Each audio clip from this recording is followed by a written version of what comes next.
Can you tell us a little bit about your background? Yes, I'm a radiographer by background. I originally trained in diagnostic radiography and then dual trained to be a therapeutic radiography, so to work in radiotherapy. I spent quite a lot of my career working at the Royal Marsden Hospital in London, quite involved in the planning of patients' treatments and contributing to research trials. I've also served on the UK Council of the Society of Radiographers, which is the professional body in the United Kingdom for radiographers, and I've been president of the society in 2001. So it gives me great pleasure now to be president of the European Federation of Radiographer Societies for 2021. So yeah, I've had a fantastic career, and I now work for the professional body in the United Kingdom, and I oversee professional practice, research and education within my role with a team of radiographers. So that's a very a very long list. Is there any achievement that you would like to highlight? Yeah, I guess some of my work nationally in the United Kingdom I've really enjoyed, particularly working with colleagues in the Royal College of Radiologists, the Institute of Physics and Engineering and Medicine, in relation to radiotherapy services and being then offered an honorary membership of the Royal College of Radiologists. But I've particularly enjoyed my work at the European Federation level, being involved with the Radiotherapy Committee, chairing that committee, and then being on the board for the EFRS for the last, I think it's around 5 years now. And, you know, it's been a great privilege to be able to meet colleagues, both radiographers from across Europe, but also other disciplines, radiologists, physicists, nurses, nursing staff, and to link with those organizations. So for me, this European outlook has been fantastic. Wonderful, thank you. Can you tell us a little bit what drew you to radiography? What drew me to radiography? Yes, I was really interested in science at school, but I wanted to also be part of a caring profession. So radiography is sort of at the front line of the technology, but you're interfacing with patient care.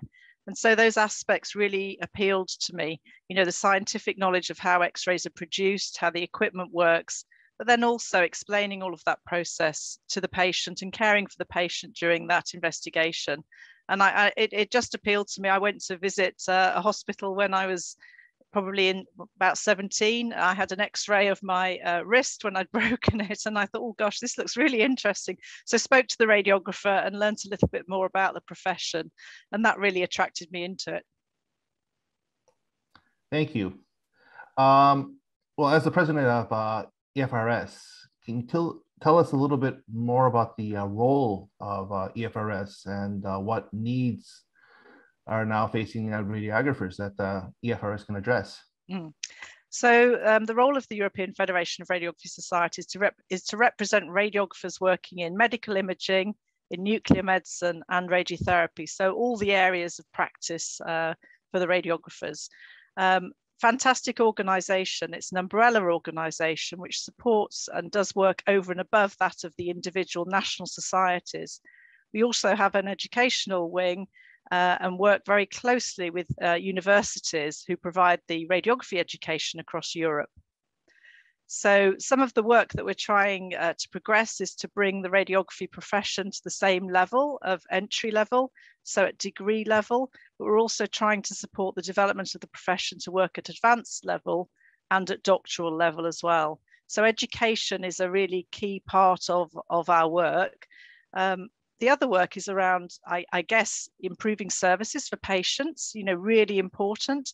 And to do that, collaborating, you know, with others who work within clinical imaging, such as USOMI, such as the ESR, such as EFOM, is really important. So we work collectively as a team to bring about change for patients. So research is also a really core component of the EFRS work, and supporting radiographers to develop and collaborate on research projects is essential. Thank you. Are there any other European or international partners that you want to mention? Yeah, I mean, I've mentioned a few of them. We're really pleased to have this connection with USOMI. We've just established that this year, and I was really pleased to be invited to the annual general meeting to speak about the work of the EFRS. Really exciting for us because there are many radiographers working in informatics. I think all of the collaborations I've mentioned with the physicists, with the radiologists, with the oncologists are hugely important. And we also work quite closely with the International Society of Radiographers and Radiological Technologists. They're the international body for radiographers. So I think we're always looking for new collaborations, because I believe that we make better progress if we work together and we're stronger together.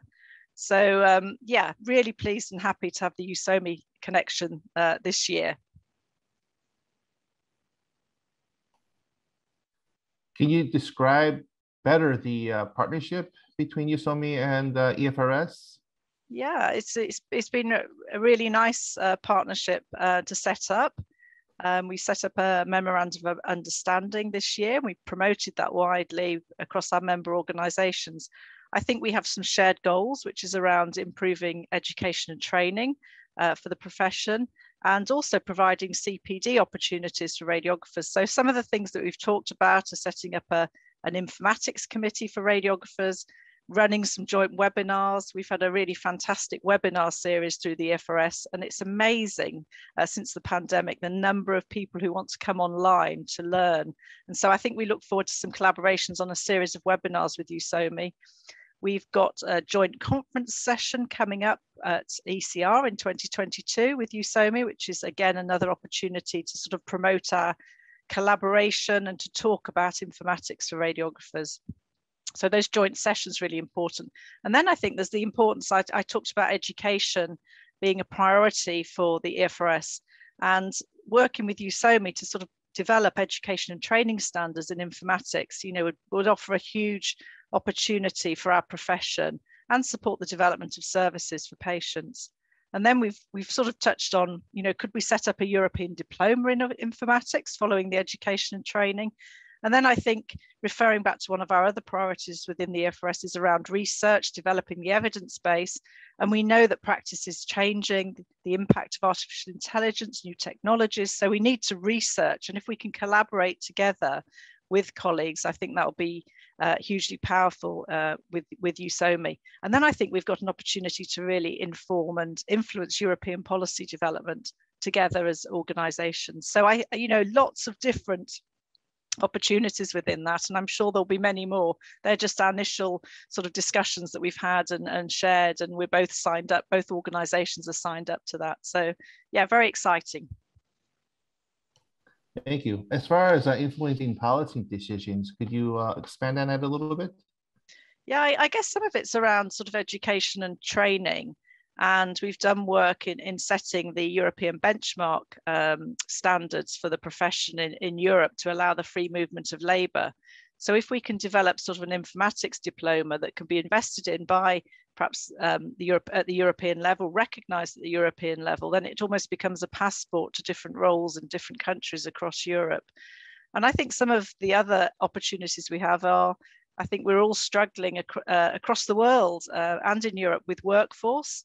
And I think making careers very attractive in imaging for all the different professional groups within imaging is really important to enable us to have the right skills, the right people in the service to deliver timely care for patients. So growing the workforce is hugely important. Imaging is such a high priority area. And since the pandemic, obviously, many countries are facing quite a backlog within their services. So I think influencing how services develop is important at the European level, and we're obviously much stronger together in doing that. So hope that answers that a little bit. Thank you. Well, as we all know, imaging informatics is having a revolutionary effect on radiography. I'm just wondering what impact is informatics having on radiographers? Yeah, I think it's having an impact on all of our lives generally, isn't it? And how we work together, how we interface, how we connect. But I think in service, you know, the pace of change is huge. And how can informatics better support offering a more streamlined package of care to the patient, a more timely package of care in a sort of much more personalized way. So I think we don't know what's round the next corner, but we can try and predict. And I think what we need to do is to really understand what skills and knowledge we as a profession will need to better support the implementation of that. We all need much greater technological skills within our training, I think, within our pre-registration training at the undergraduate level. And I think, that needs to evolve. But equally, we need to be looking ahead and working with partners and identifying areas for research and collaboration so that we can implement technologies and informatics safely for patients. And I guess going along with that is the patient voice, and really encouraging patients to contribute to those discussions, because they're the end receiver of care from us. So actually understanding what they would like from their imaging service is really important. So I think, one of the other important partnerships is with patient groups across Europe, and hearing their perspectives on how they find the service which they step into. What would they like to see? How would they like it to change? How could informatics help deliver that for them? Where might they see their images? Might they see them on their phones? Might they be able to access the results on their phones? What are the implications of that? What are the safety aspects around that as well when we're using and manipulating data? So many things, quality assurance, safety, are really important. And really understanding what we're doing in a safe way for patients, so we can advise patients about that. Does that help? Well, it does. How would you say that the responsibilities of the radiographers are changing? Well, I think the radiographers have always been the frontline practitioner with the patients in an imaging service. And so they're the person who the patient will turn to with questions about how safe the service is, how their data is going to be utilized. We need to be able to explain that to patients, to give that reassurance to patients. So I guess, enhanced communication skills are really important across Europe. And hearing from patients, as I mentioned earlier, in influencing how our education is delivered is really, really important. But again, going back to the department and the imaging service, it's about working closely with colleagues in teams, and in the development phases, ensuring that the radiographers' voice and that they are part of those teams in influencing how services develop too. So I think it's a collaborative approach. Working together is really, really important. Do you see their workflow changing at all? Yeah, potentially. It's sort of one of those unknown areas, isn't it? We are quite traditional, aren't we, in the way we do things, and it's hard to change practice, I often think. But we actually need to put ourselves in the patient's shoes and think about actually what will make a difference in this process. How could we adapt this process? How do we then need to work differently? What impact does that have on the systems that we need to put in place? So I think, yeah, we need to be open to change and ready for that change. And I think the profession, through the work of the EFRS in establishing those strong standards at the entry level, we can build on that at higher levels of practice. And certainly, informatics could really benefit from radiographers having access to those diplomas and education and training, which I spoke about earlier, to develop their skills at higher levels. Thank you. So I'm going to switch gears a little bit and talk about turn to the COVID-19 pandemic. How would you say that this has affected the field? Well, I think it's been a huge impact on all of us, hasn't it? And I don't think we're through it yet. It's very different in different areas of Europe. At the moment, the levels are quite high in the United Kingdom. I think radiographers in imaging have been at the front line throughout the pandemic. A lot of their work switched. So many radiographers working in different areas were called back to work in chest imaging, to work in CT imaging, to really manage the demand that was being placed on them from those really sick patients. So I think we've learned a lot as a profession. I think the profession became very adaptable and flexible, and they undertook CPD to enable them to get back into core areas that were needed during the pandemic. We've seen flexibility from students who've had to accelerate their training and complete their training much more quickly to enable them to be helpful and part of the workforce, because the pressures were so great. So I think it's opened all of our eyes in society to looking differently. We sort of put a stop on what we did traditionally, and we've had to sort of reflect and learn and think, how can we work differently? How can we work differently in teams? Should I continue doing everything that I've always done in the same way, or should we be adapting? So I think I've seen a very flexible profession, very committed to service, along with all of our colleagues that we work with, radiologists and physicists in imaging. And I think there's a lot of learning that we can take from this. And we are hoping to work with the European Society of Radiology to write a paper around learning from COVID within clinical imaging services. I think the rapid response that teams were able to make was because they came together quickly. And every day I heard of huddles in departments where the radiologists would come with the service leaders, with the radiographers, and they'd talk about the pressures of the day and how they could best manage that and how they could care for the staff as well during these highly pressurized times, because the impact on individuals working in the health service was really, really tough. I mean, we saw some of those early pictures in the United Kingdom from Italy. And, you know, it was so frightening for all of us, wasn't it? You know, we just didn't know what the impact was going to be, how great it was, whether it was ever going to be controlled. So I think the unknown again, being prepared for the unknown and being adaptable and flexible has been so important. You've talked a lot about collaboration and also flexibility that the pandemic has brought about. What would you say that they could do better? Could we do better? I think it's shown that we could probably have a lot more impact on research and grow the evidence base to really enable informatics and technologies to be rolled out much more quickly and effectively. I think we're often slow to implement new practice, and it's not because we don't want to necessarily, or professionals don't want to. It's just it takes time to change systems. And I think, you know, the way that systems are set up in hospitals often inhibits rapid innovation and rapid learning. So I think the pandemic has shown that we can implement things quickly when we need to. If we get the right people together at the right time and there's that real drive, it can be done. Sometimes things are in the too difficult box. And I think, you know, we need to just sit back and think, well, actually, what will make a real difference here for patients and their care and for the way that we're working? And I think coming together regularly as teams is so important to enable that to happen, to reflect on good practice, to reflect when things have gone wrong, to think, how could we change this for the better? So I think collaboration is you know, hugely important.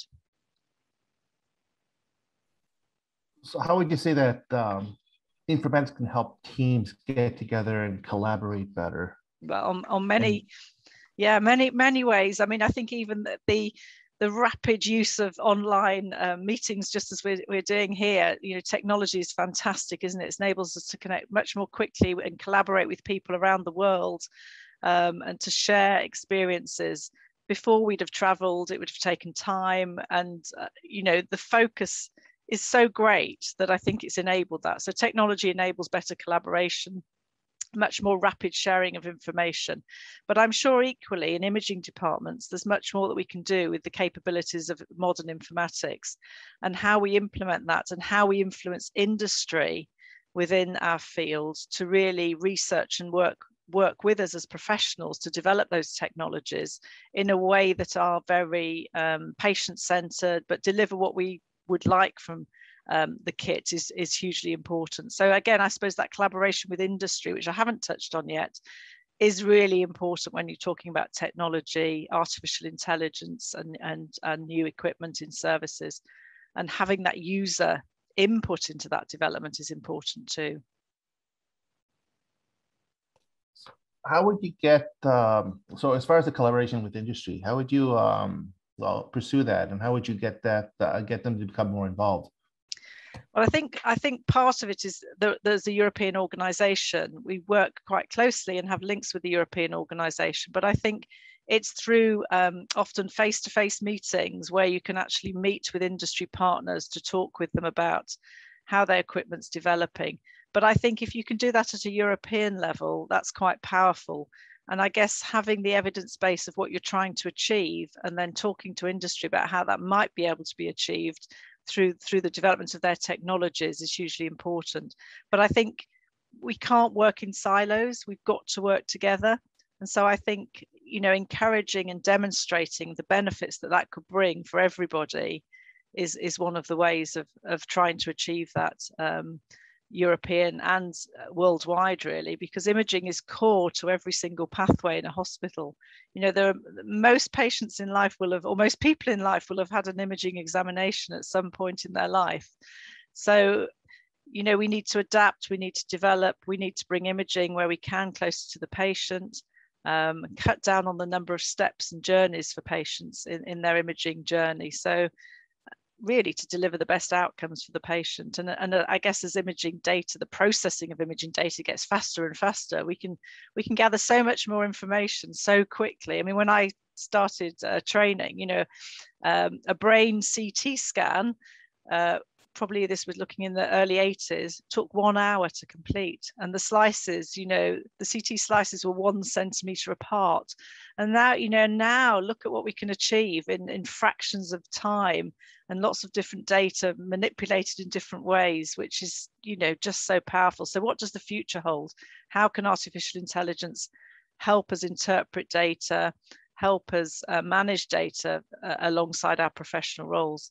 But I think within all of that, there's so much about safety and how data is used. Is it the right data in informing that sort of outcome for that patient? So the manipulation of that data, it becomes critical, and particularly with artificial intelligence, which relies on a huge amount of data to enable sort of algorithms to be developed. So there's so much more research to be undertaken, I believe.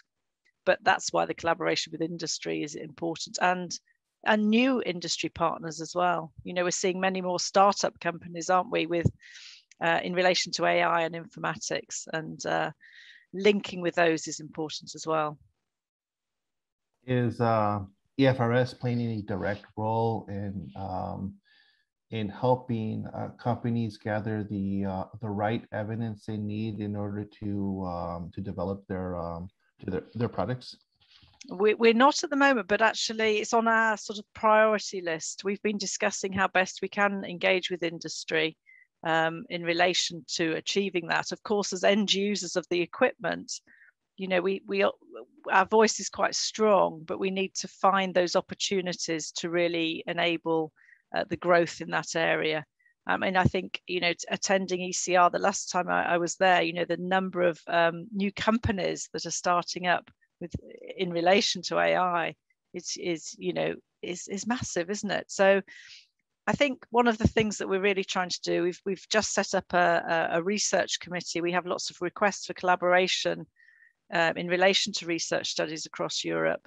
And so we've just set up a research committee to lead and support really radiographer research in this area. And AI is a really new emerging area for us. At the moment, we're really focusing our energy on finding out what should be within the education and training for radiographers in relation to AI and technologies. But certainly we want to build those relationships with industry. Thank you. Looking toward the future,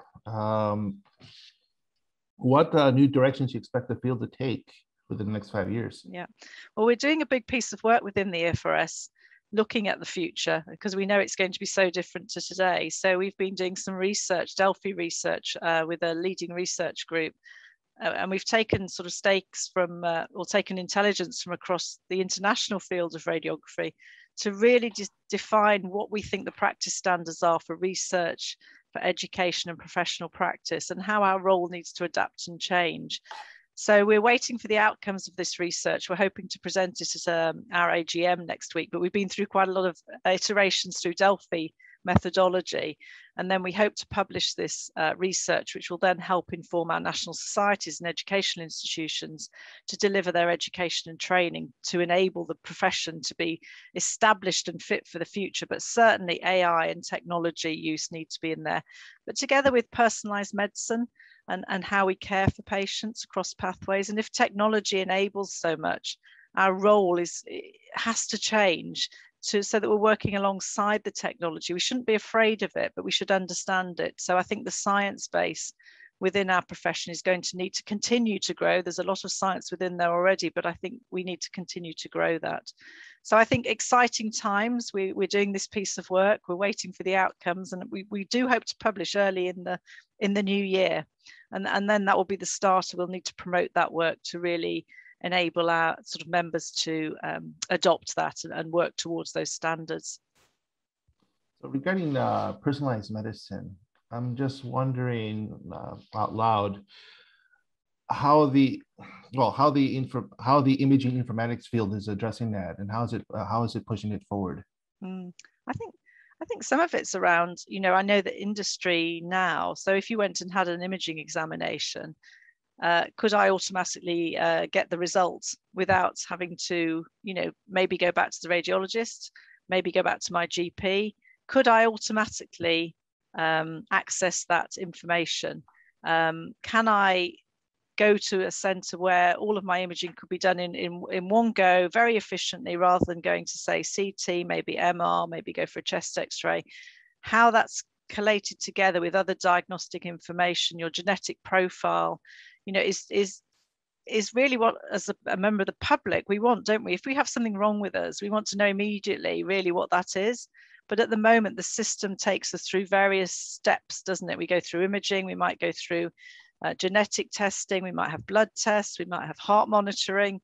Actually, are there any apps out there that can help us as people manage some of that and gather that information much more readily? And how does your genetic profile influence disease, etc.? So I think genetics is going to play a huge part in the future, and how that then links with imaging examinations becomes sort of very integral. So how packages of all of the diagnostics come together, I think is really important, rather than working in sort of, diagnostics pathology. How can it all come together to deliver much more focused care for patients, to enable them to move on to their treatment or to be discharged from the service because they're fit. And I guess there's a much greater role for how informatics can influence the monitoring of your own healthcare. I don't know much about that, but I think, you see lots of things, don't you, about wearables that you can attach to yourself to monitor your health and well-being. And I think we need to become, as a society, much more focused on, our healthiness and well-being. They're the words I'm looking for. Yeah, well-being. So you were talking about all these connected devices. As far as the internet, so these are all Internet of Things devices that are. How do you see that this is affecting the future of radiography? The devices that you can connect. Yes. Well, I think I just think that, the way that we practice now, we're currently treating sick, very, often sick patients, imaging sick patients. We need to be much more further forward in the pathway of care. So, we'd expect patients in the future to be fitter. I guess I'm thinking of, the ideal world where, you've invested quite a lot of money, or government have invested a lot of money in well-being for patients. So actually, we all become much more aware of what's of our health, of our well-being, of our fitness, of everything. So we're focusing much more on the front end of care. So perhaps there's more focus on screening services, for example. Currently we work in breast screening services as radiographers. And actually, what's the role of other screening within the healthcare system? I'm not sure I'm really answering your question. You might have to cut that. No, that's fine. What I was basically, you went ahead and completed the question, and the question that I was thinking of is how are the Internet of Thing devices going to be affecting healthcare as far as the imaging field, as far as the role of the imaging field in healthcare.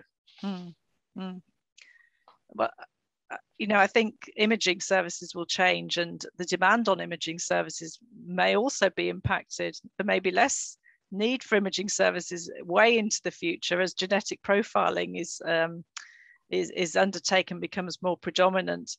But also, we don't know what's around the corner in imaging, do we? I mean, as I said, when I trained, CT scanning was only just being invented or just started to be used clinically. And then MR scanning came along, and look at the capability that offered. So I think it's hard to predict what the future holds, but we do know that the specificity of imaging is increasingly complex, increasingly giving us more and more information to help that earlier diagnosis of the patient, I guess. Thank you. How do you expect that imaging informatics will affect the demand and employment of radiographers? Yeah, I think we know that imaging informatics is going to grow, and I think it's the combination of the skills of the radiographer, bringing that sort of frontline experience and clinical experience to informatics. But also, I do think, we're going to see many more computer experts, programming experts. So the team of imaging experts, I think, will grow and expand. But I think that the importance that the radiographer brings to that is that knowledge of how that technology interfaces with that patient and the patient journey and the impact of that. So I think the skills in the team will expand. I think the skills of the radiographer will need to grow and develop. And I think we'll need higher level, sort of master's level education and training, specifically in informatics, to help support those very specialist roles.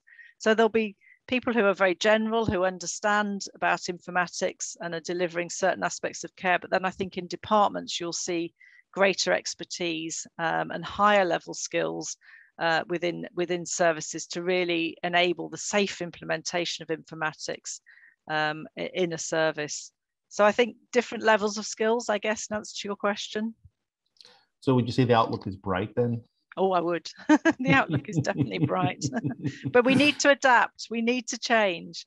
Every professional needs to adapt and respond to the changing context. And I think if we do that, the outlook is very bright. Yes. Thank you.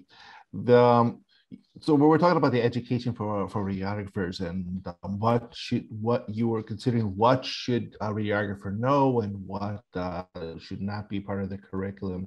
What direction is that taking? What do you see is becoming more part of their curriculum that's not currently there now? I think, science has always been a core part of our curriculum. I think that will absolutely must be retained. But I think more knowledge on technologies, on computer skills, programming potentially. So sort of a broader perspective on technology and how not necessarily the equipment, but how it's applied. And so understanding some of those aspects of that, particularly if you're thinking of AI, and how data can be manipulated and used differently, and what are the safety aspects of that. So I think perhaps a greater focus on data capture, how data can be utilized, the safety aspects around data protection, all of those aspects are core now, but actually I think they need to be developed if we're going to be able to respond to that changing technology and the increasing use of AI ultimately in services. We need to have confidence to be able to operate equipment alongside and manipulate data alongside caring for the patient. So those aspects will stay. I think and to be developed. Communication skills will need to be retained. Science, biology, physics, all those components will need to be there. It's actually hard to see how we'd fit it all in, how we will fit it all into a curriculum. That's the challenge, isn't it? What doesn't need to be there. But I think that adaptation is hugely important, and the science base needs to be strong. So these are the questions I had prepared. What I was wondering, is there any questions that you wanted to answer that I didn't ask? I think I'm just trying to think what else I might say. I mean, I think we spoke about education. I think we talked about the importance of research. I think we've talked about the importance of the EFRS in relation to setting standards. I think another area that's hugely important for us is the future of the profession, but also the students within the service and how we best support students, and particularly in relation to the pandemic. Some of them have had really tough journeys where they haven't been able to access the clinical placements, etc. So that what we've learned from that is that there's a huge opportunity to develop simulation to support student education. And I think thinking about the technological developments, how do we safely implement simulation within the education and training of practitioners such that they can really develop their skills rapidly in a different setting, but also can augment that with the clinical experience in the imaging department. So I think thinking about the future of education and how we develop the programs to best suit and respond to that future requirement is really important. But simulation certainly offers us, you know, a really big potential, I think. So I think I've covered most things. I think, you know, one of the other areas, I guess, that we really see development is around doctoral level education and training for radiographers. And I know when I've met with you, Somi, we've spoken about this, and the importance of radiographers being lead researchers within their area of practice is really important in terms of supporting improved outcomes for patients. And so the EFRS is developing an EQF, an education qualifications framework, level 8, and that's a new framework that we'll be developing over the coming year to support doctoral level education across Europe for radiographers. We know that the education and training is variable across Europe for radiographers, and some countries have real challenges in accessing post-registration education and training, so at master's level and doctoral level. So we need to better support the profession in enabling and promoting the importance of radiographer-led research at the doctoral level. So if we see more and more radiographers achieving doctorates, that's going to be really important in terms of our contribution to the teams and growing that evidence base. Thank you. I think I covered this question before, but in regards to EFRS's participation in at the SOMI conference this year, so how has participation there contributed to your goals? Yeah, I mean, I think it's great. As we mentioned earlier, we set up the collaboration earlier this year. We haven't been able to meet face to face, but it feels like we've met face to face because we've had lots of meetings online, and it's as good as being face to face, almost. I think one of the goals in taking part of the annual meeting was to share the activities of the EFRS, and I think it's shared. We learned from that. We've got a shared commitment to better supporting radiographers developing their skills, and I think, you know, you, SOMI, are really keen to support us in developing this a diploma and some standards of education and training. And I think if we can go ahead and do that, I think that will be a fantastic step.